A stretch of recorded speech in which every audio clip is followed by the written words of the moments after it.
What if I told you that 500 students were suddenly stripped of their college dreams just weeks before move-in day? Imagine the heartbreak of packing up your life, buying a dorm bed, and then getting a call that says, your spot is gone.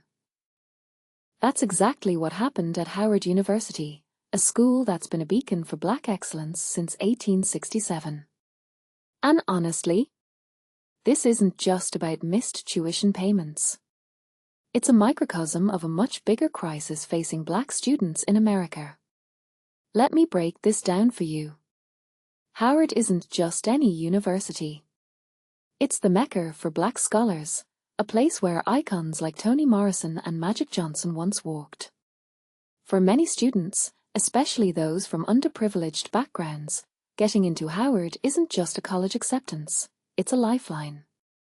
It's the difference between feeling invisible in a predominantly white institution and finally being seen, supported, and celebrated.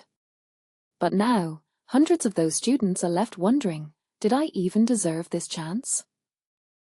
Here's what really grinds my gears. This isn't an isolated incident. It's part of a pattern. Tuition costs have skyrocketed, 40 times higher than they were in 1963. Meanwhile, affirmative action is gone, federal aid is being gutted, and Black students are disproportionately relying on loans that are now harder to access.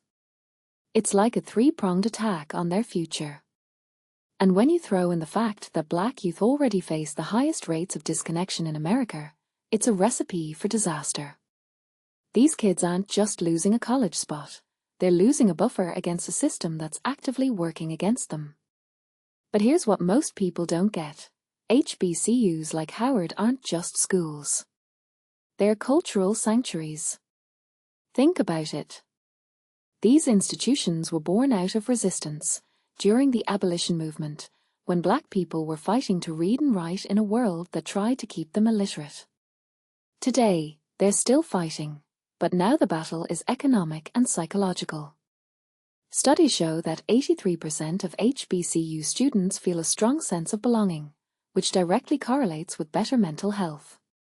In a world where Black students are 30% more likely to experience depression, that belonging isn't just comforting, it's survival. And let's talk about the mental health angle for a second. I've seen this firsthand. When you're a Black student in a PWI, you're constantly code switching, hiding parts of yourself to fit in. But at an HBCU, you can be unapologetically Black. You don't have to mask your identity to survive. That's not just a feel-good narrative, it's neuroscience.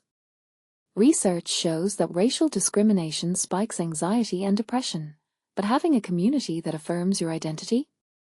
That's a mental health lifeline.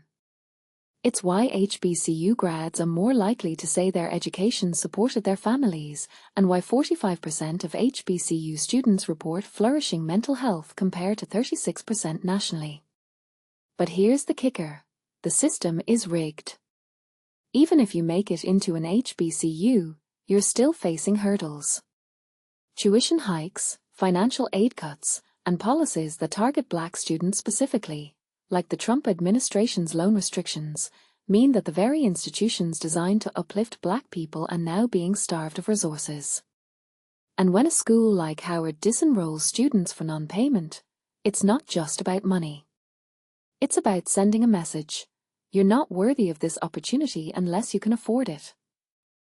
So what does this mean for the future?